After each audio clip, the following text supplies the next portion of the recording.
আমাদের ঢাকা বিশ্ববিদ্যালয় এবং বিভিন্ন পাবলিক বিশ্ববিদ্যালয় আন্দোলনকারী ছাত্রদেরকে রাজাকার ট্যাগ দেওয়া হচ্ছে। আমরা এটা প্রত্যাখ্যান করছি। আমাদের ঢাকা বিশ্ববিদ্যালয় বা পাবলিক বিশ্ববিদ্যালয় কোনো ছাত্র রাজাকার না।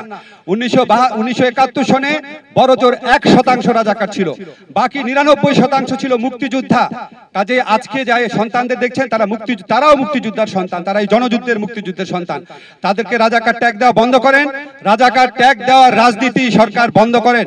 এটা করতে করতে আপনারা মুক্তিযুদ্ধের চেতনাকে হেয় করছেন। সেকেন্ড কথা হচ্ছে, আমাদের ছাত্রদের উপর যারা গুলি চালিয়েছে, মেরেছে, এটা হচ্ছে ফৌজদারি অপরাধ, এটা হচ্ছে মার্ডার, এটা হচ্ছে কালপাবল হোমিসাইড, এটা মৃত্যুদণ্ডযোগ্য অপরাধ।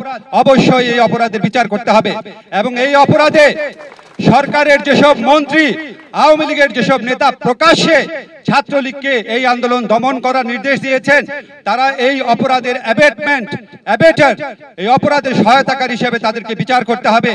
দেশে যদি কোনো অপরাধ হয় সেটা দেখার দায়িত্ব আইন শৃঙ্খলা বাহিনীর বিচার বিভাগের, ছাত্রলীগের না।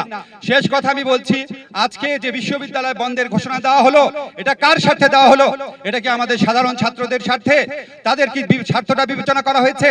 তাদের কণ্ঠ বিবেচনা করা হয়েছে কিনা? আজকে আমরা শুনেছি 6টার সময় হল ভ্যাকেট করার সিদ্ধান্ত এসেছে। আমরা স্পষ্ট ভাষায় বলতে চাই, হল ছাত্ররা ভ্যাকেট করুক আর না করুক, এটা তাদের সিদ্ধান্ত। হলে বা অন্য কোথাও তাদের উপর আর কোনো নির্যাতন আমরা সহ্য করব না।